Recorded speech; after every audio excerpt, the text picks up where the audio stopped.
سلام حالتون چطوره؟ امیدوارم حالتون خیلی خوب باشه. امیدوارم درس رو خونده باشید، امیدوارم ویدیوها رو دیده باشید، ویدیوهای دیگر هم دیده باشید، ویدیوهای بقیه بچه‌هایی که تولید محتوا رو میکنن دیده باشید، چون که شما میرید جواب سوالاتتون رو پیدا میکنید و منم که از شما یه سری سوال میپرسم برای جلسه قبل انتخاب کردید.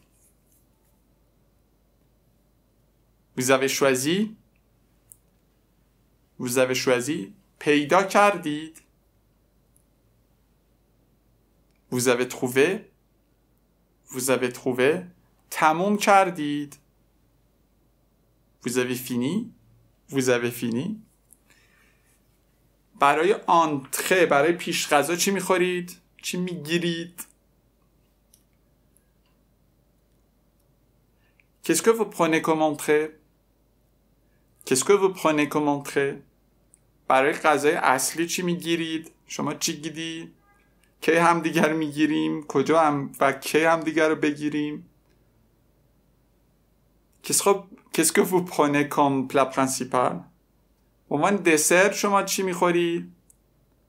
qu'est-ce que vous prenez comme dessert؟ محتویاتش چیه؟ مواد اولیه‌اش چیه؟ quels sont les ingrédients؟ به نظر خوشمزه میاد سالاده. Elle a l'air délicieuse. برای من هم همون. pareil pour moi. بریم این قرار ملاقات رو ادامه بدیم ببینیم که چه اتفاقی میفته. ولی اولش گوش بدید به دیالوگ. من خیلی سریع میخونم براتون. Cette salade est délicieuse, n'est-ce pas? Oui, j'aime surtout des morceaux de pain et du poulet. Moi, j'adore le poulet. C'est bien ça. Ah, j'oubliais, voilà ton cadeau d'anniversaire. Ah, il ne fallait pas. Mais c'est quoi ça? Ouvre-le. C'est un livre, je devine. Et ce n'est pas un polar. Donc c'est un roman d'amour. Oui, tu as raison. L'éducation sentimentale. Quel bon choix. Merci mon chéri. Je t'en prie, ce n'est rien. Le texte a l'air difficile, n'est-ce pas? Je pourrais t'aider si tu veux. On pourra le lire ensemble. Quel est le cadeau de Chloé? Un polar ou un roman d'amour? Un roman d'amour. Quel est le nom de ce roman d'amour? L'éducation sentimentale. Qui est l'écrivain de ce roman? Vous vous souvenez? Gustave Flaubert.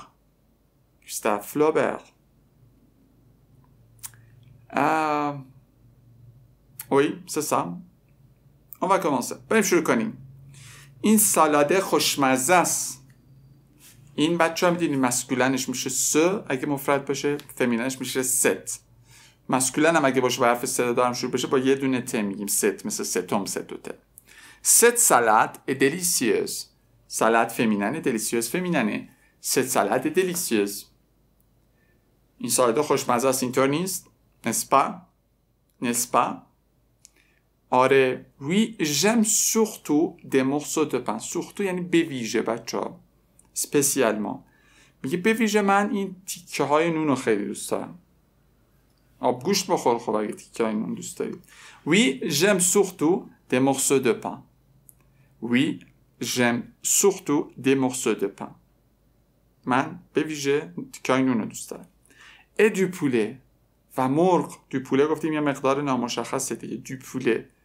J'adore le poulet. من عاشق مرغم. من عاشق خروسم. بچه اینجا وقتی که داریم از علایقمون میگیم از اختیک دفینی استفاده میکنیم. وقتی میگیم j'aime, je déteste, je n'aime pas. ولی وقتی داریم استفاده میکنیم میخوریم یه چیزی رو باید مقدار براش بگیم که اگه مقدارش نامشخص بود از دو و دو استفاده میکنیم. به خاطر همینه که اینجا میگیم du poulet ولی میگیم j'adore le poulet. یعنی je mange du poulet میگیم ولی میگیم j'adore le poulet. C'est bien ça. درسته. C'est bien ça. j'oubliais. داشتم فراموش میکردم. دوباره بچه ما اینجا داریم امپرفه رو استفاده میکنیم. امپرفه چجوری میساختیم؟ صرف فعل نو au présent de l'indicatif ONS رو حذف میکردیم. حزم نه بچه ها. چرا میگم حزم میکردید؟ حذف میکردیم و ترمینزوناش بودن AIS, AIS, AIT, IONS, IOZ, AIONT, AIS, AIS, AIT, IONS, IOZ, AIONT ترمینزوناش. برای چی استفاده میشه؟ یه وقتا برای توصیف استفاده میشه تو گذشته. حالا ما توی بالا برای پیشنهاد دادن گفتیم، حالا برای توصیف استفاده میشه و یه کاری که در حال انجامشیم. مثلا حالا بچه من یواش یواش میخوام گاماس باتون برم جلو. ژوبلیه یعنی داشت یادم میرفت. Voilà ton cadeau d'anniversaire. بذار اوبلیه رو توی امپرفه صرف کنم. J'oubliais, tu oubliais, il oubliait, elle oubliait, nous oublions, vous oubliez, ils oubliaient, elles oubliaient. Voilà بفرما کادوی تولدت. ton cadeau d'anniversaire. Voilà ton cadeau d'anniversaire. وسط سالاد و اینا یه دفعه کادو رو در آورد. داداش یکم زودتر میدادی. il ne fallait pas. il ne fallait pas بچه یعنی لازم نبود. بابا این چه کاری بود که کردی؟ از همون il faut ولی تو امپرفهش میشه il fallait. همون فعلی بود که بچه فقط یه صیغه داشت. صرف فعلش هم دیگه لازم نیست خیلی نو اینا بذاره چون نو نداره. فقط یادتون باشه il faut توی امپرفه میشه il fallait. il fallait یعنی یه لازم بود یا میبایست، ولی این ne fallait pas یعنی لازم نبود. یعنی چرا این کارو کردی؟ چرا بیشتر ندادی؟ il ne fallait pas. il ne fallait pas. mais c'est quoi ça؟ ولی این چیه؟ mais c'est quoi ça؟ c'est quoi ça؟ میگه ouvre-le بازش کن. گفتی فراموشش کن چی بود؟ oublie-le. oublie-le. فعل ouvrir بچه یعنی چی؟ یعنی باز کردن. j'ouvre, tu ouvres, il ouvre, elle ouvre, nous ouvrons, vous ouvrez, ils ouvrent, elles ouvrent. c'est un livre je devine. یه چیزی داده اینجوری میگه یه کتاب فکر کنم. نه مثلا پس شلواره. c'est un livre je devine. یه کتاب فکر کنم گمونم. et ce n'est pas un polar. پلیسی هم نیست. به دلت صابون نزن. donc c'est un roman d'amour. پس یه دونه رمان عشقیه. c'est un roman d'amour. oui tu as raison. بله حق با توه. یعنی پسر ته سورپرایز رو انجام داده. 20 سال دارن درباره این کتاب صحبت میکنن. زرت رفته همون خریده برای تولدش. بابا یکم یک کتاب دیگه بخریده حداقل. لعنتی. c'est un roman d'amour. oui tu as raison حق با توه. l'éducation sentimentale. éducation یعنی گفتیم تربیت. sentimental یعنی احساسی. حالا تو فارسی تربیت احساسات هم ترجمهش کردم. choix بچه‌ها میشه انتخاب. un bon choix انتخاب خوب. un mauvais choix انتخاب بد. quel bon choix چه انتخاب خوبی. quel بچه دوباره پس هم برای سوال هم میتونی برای تعجب و اینا هم استفاده کنی. چه انتخاب خوبی. quel bon choix. چه انتخاب بدی. quel mauvais choix. quel mauvais choix. quel bon choix. merci عزیزم. merci mon chéri. chéri یعنی هم شر میتونیم بگیم هم شری میتونیم بگیم. merci mon chéri. merci عزیزم. merci جوابش چه؟ je t'en prie. خواهش میکنم. اگر شما میخواستیم از تو خواهش میکنم. اگر شما بخوایم بگیم je vous en prie. je vous en prie. je t'en prie. je vous en prie. من ازتون تشکر کنم. merci beaucoup بگید شما. je t'en prie. je t'en prie. هیچی نبود بابا قابلی نداره. ce n'est rien. ce n'est rien. دوباره rien بچه ها c'est une autre forme de la négation. jusqu'ici nous avons ne plus, ne jamais. ici nous avons ne rien. اینجا بچه یه شکل دیگه از منفیه که به معنی هیچیه. ce n'est rien یعنی هیچی نیست بابا. این چیزی نبود که برگ سبزی بود تحفه درویش. خب خیلی ce n'est rien یعنی هیچ چیز. پس مثلا je n'écoute rien هیچی گوش نمیدم. je ne lis rien هیچی نمیخونم. je ne mange rien هیچی نمیخورم. je ne vois rien هیچی نمیبینم. پس میبینید اینجوری ما میتونیم منفیش بکنیم. بعد میگه که le texte a l'air difficile. متن به نظر سخت میاد. avoir l'air رو میدونید چقدر استفاده کردی. le texte a l'air difficile. باز کرده میگه متنش به نظر سخت میاد. سخت هم هست یکم. بگیم کتاب متن به نظر آسون میاد. le texte a l'air facile. le texte a l'air facile. le texte a l'air intéressant. le texte a l'air compliqué. compliqué یعنی بچه ها پیچیده. به نظر سخت میاد. نسبا اینطور نیست.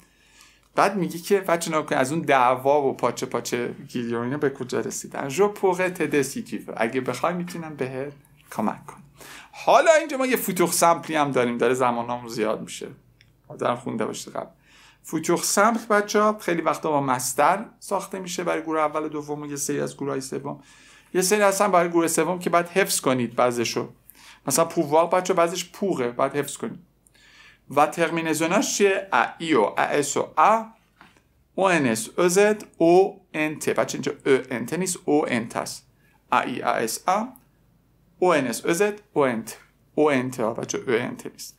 یعنی من چجوری فعل پووار رو صرف کنم؟ جو pourrais, tu pourras, il pourra, elle pourra, nous pourrons, vous pourrez, ils pourront, elles pourront. یکم شبیه همون کندیشنال ولی فرق می‌کنه. یواش یواش بچه‌ها به فوتور سمپل هم میپردازیم. اینو فعلا داشته باشید. یک جمله شرطی نوع اول اینه که بچه یه ورش سی پرزانه اگر و حاله و اون ورش آینده است. یعنی سی تو veux اگه تو بخوای جو pourrais t'aider. میتونم جو pourrais ببخشید t'aider بهت کمک کنم. پس این یه جمله شرطی نوع اولی. بعد این میگه on pourra le lire ensemble. خواهیم تونست بخونیمش با هم دیگه. واه چه رومانتیک. خدا منو بکشه. On pourra le lire ensemble. دوباره بچه‌ها lire le livre و اون لیور مفعول لیره، به خاطر همین لو هم قبل لیر قرار میگه، قبل pourra قرار نمیگه. on pourra le lire ensemble. میتونیم با هم بخونیمش. اگه بگیم با هم میتونیم با هم گوش بدیم میگه on pourra l'écouter ensemble. On pourra l'écouter ensemble. Écoutez une autre fois. Cette salade est délicieuse, n'est-ce pas? Oui, j'aime surtout des morceaux de pain et du poulet. Moi, j'adore le poulet. C'est bien ça. Ah, j'ai oublié. Voilà ton cadeau d'anniversaire. Ah, il ne fallait pas. Mais c'est quoi ça? Ouvre-le. C'est un livre, je devine. Eh, ce n'est pas un peu là. Donc, c'est un roman d'amour. Oui, tu as raison. L'éducation sentimentale. Quel bon choix. Merci, mon chéri. Je t'en prie, ce n'est rien. Le texte a l'air difficile, n'est-ce pas? Je pourrais t'aider si tu veux. On pourra le lire ensemble. Merci beaucoup. جلسه بعد میبینمتون. روز بعد میبینمتون. مراقب خودتون باشید. Au revoir. À plus. À très bientôt.